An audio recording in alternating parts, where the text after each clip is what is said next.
आप सभी ने इस दुनिया में पाए जाने वाले मांसाहारी जानवरों के बारे में तो काफी बातें सुन रखी होंगी, लेकिन क्या आपने कभी किसी ऐसे पौधे के बारे में सुना है जो मांसाहारी होता है और अपना पेट भरने के लिए कीड़े मकोड़ों से लेकर दूसरे जीवों को अपना शिकार बनाता है। शायद ये बात आपको सुनने में थोड़ी अजीब लगे और आप ये सोचें कि भला पौधे कब से मांस खाने लगे, लेकिन ये बात 100% सच है। दुनिया में ऐसे कई पौधों की प्रजातियां पाई जाती हैं जो स्वभाव से मांसाहारी होती हैं, और आज हम जिन पौधों को आपके सामने लेकर आए हैं उन्हें देखकर आप भी सोचने पर मजबूर हो जाएंगे कि भला ऐसे भी पौधे इस दुनिया में पाए जाते हैं। तो चलिए देर न करते हुए इस वीडियो को शुरू करते हैं।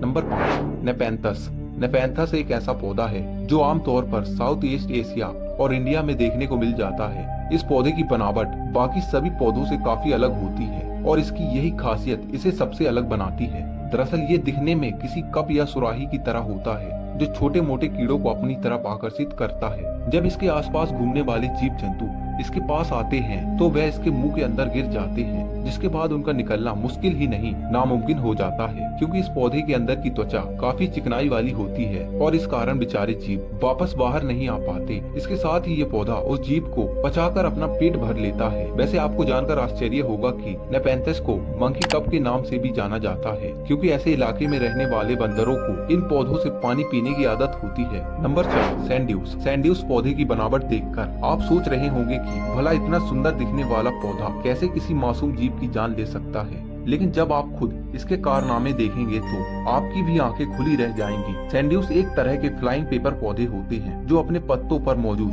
चिपचिपे बालों की सहायता से अपने शिकार को पकड़ने का काम करते हैं। इनकी करतूतों को देखते हुए इन्हें मांसाहारी पौधों के सबसे बड़े समूह में से एक माना जाता है। दरअसल इन सैंड्यूस की पत्तियों से लंबे तंबू निकलते हैं जिनके सिर पर स्टिकी क्लैंप होते हैं। इन पर मौजूद बूंदें धूप में चमकती हुई दिखाई देती हैं। इन्हीं बातों को देखते हुए इनका नाम सैंड्यूस पड़ा है। लेकिन वहीं दूसरी तरफ देखें तो ये बूंदे स्टिकी क्लैंप अपने शिकार को आकर्षित करने का काम करते हैं। फिर जैसे ही कोई शिकारी इन पत्तियों पर फंस जाता है तो अपने आसपास के सभी तने शिकार को चारों ओर से घूमकर उसे दबा देते हैं। यहाँ शिकार को फंसाने और मारने का काम इन क्लैंप से निकलने वाला एल्जाइम करता है। वैसे आपको बता दें कि सैंड्यूस पौधे की ऊंचाई लगभग 10 इंच तक पहुँच जाती है। Number 3, Cephalotus follicularis. इस मांसाहारी पौधे की इस प्रजाति को flying catcher plant, albany pitcher plant और ऑस्ट्रेलियन पिचर प्लांट के नाम से भी जाना जाता है। ये आमतौर पर साउथ वेस्टर्न ऑस्ट्रेलिया के इलाकों में देखने को मिलते हैं। इनकी ऊंचाई करीब 6 से लेकर 8 इंच के आसपास होती है। हालांकि ये दिखने में छोटे होते हैं, लेकिन जब बात इनके शिकार करने की आती है तो फिर ये काफी खतरनाक साबित होते हैं। एल्वाइन पिचर प्लांट की बनावट के बारे में आपको बता दें कि यह किसी कफ की तरह नजर आते हैं जिसके आसपास बाल होते हैं। वहीं इसका ढक्कन काफी सुंदर और लाल गुलाबी रंग से भरा होता है। मुख्य रूप से इसका ढक्कन ही वह वजह है जो कीड़ों और अन्य जीवों को अपनी तरफ आकर्षित करता है। आप इसे सीधे शब्दों में छोटे जीवों के लिए कोई जाल भी कह सकते हैं, क्योंकि अक्सर ही उड़ने वाले कीड़े इसे देखकर भ्रमित हो जाते हैं और इसके गहरे और चिकने कप में गिर जाते हैं, जिसके बाद इस पौधे के अंदर पाए जाने वाले क्लाइम में से लिक्विड भी निकलता है जो अपने शिकार को तोड़ने और इसके पोषक तत्व को पचाने का काम करता है। इन पौधों की एक और खास बात है, यह एक जगह पर बड़ी संख्या में उगते हैं। Number 2, dB pine. आप सभी ने अपने आसपास कई खूबसूरत पौधे देखे होंगे, लेकिन डीबी पाइन को देखकर एक अलग ही अनुभव होता है। यह पौधा 8 से लेकर 10 इंच तक बड़ा होता है, लेकिन इसकी पतली पत्तियां किसी को भी अपनी तरफ आकर्षित करने के लिए काफी होती हैं। दरअसल डीबी पाइन की पत्तियां एक झुंड के रूप में बड़ी होती हैं। इन पत्तियों का रंग जहाँ हरा होता है तो वहीं इसके सिर पर लाल रंग के तंबू इन्हें बेहद शानदार लुक प्रदान करते हैं। लेकिन अब अगर इसके मांसाहारी रवैये की बात करें तो तंबुओं के ऊपर बूंदों के रूप में एक चिपचिपा पदार्थ होता है जो धूप के समय में मोतियों की तरह दिखाई देता है।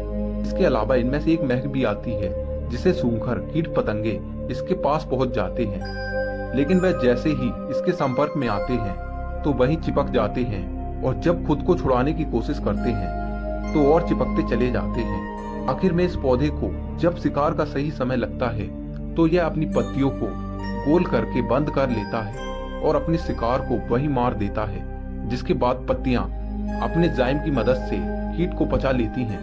नंबर 1, हीलियम फोरा। उष्णकटिबंधीय और अधिक ऊंचाई वाले इलाकों में पाए जाने वाला हीलियम फोरा एक मांसाहारी पौधा है जो अपने शिकार को जाल में फंसाकर मारने के लिए जाना जाता है। इसका आकार भी किसी सुराही या कुल्हड़ के जैसा होता है। जिसे देखकर जीव जंतु तो क्या, इंसान भी इसकी तरफ खींचे चले जा सकते हैं। वैसे अगर हीलियम फोरा के बारे में बात करें तो इनका यह कुल्हड़ बाहर से देखने में बेहद सुंदर होता है, लेकिन वहीं अगर इसके अंदर देखें तो यहाँ न केवल चिकनी सतह बल्कि इसके अंदर कई बारीक बाल भरे हुए होते हैं। इसके अलावा इन पौधों से आने वाली सुगंध अक्सर ही अपने आसपास उड़ने वाले छोटे जीवों जैसे मक्खी, कीट पतंगे आदि को अपनी तरफ आकर्षित करती है। जब एक बार कोई मक्खी इनके कुल्हड़ या कप में गिर जाती है तो इसके अंदर मौजूद चिकनाई और बाल से बाहर आने से रोके रखते हैं और आखिरकार दम घुटने से उस मक्खी की मौत हो जाती है। इसके उलट जब आप इसके फूलों को देखेंगे तो मोहित हो जाएंगे, क्योंकि यह गुलाबी रंग के इतने सुंदर फूल होते हैं कि आप बिना देखे इसकी तरफ जाने से खुद को रोक नहीं पाएंगे। दोस्तों, आज के इस वीडियो से हमें यह भी पता चल गया कि इस दुनिया में कई ऐसे पौधे हैं जो मांस खाते हैं। वैसे आप इन पौधों के बारे में क्या ख्याल रखते हैं, हमें कमेंट करके जरूर बताएं। अगर यह वीडियो आपको पसंद आई तो इस वीडियो को लाइक और चैनल को सब्सक्राइब करना ना भूलें। साथ ही बेल नोटिफिकेशन को ऑन कर लें ताकि हमारे आने वाले वीडियो की नोटिफिकेशन आपको सबसे पहले मिल जाए। तो दोस्तों, जल्द ही मिलते हैं फिर एक नई वीडियो के साथ। तब तक के लिए नमस्कार।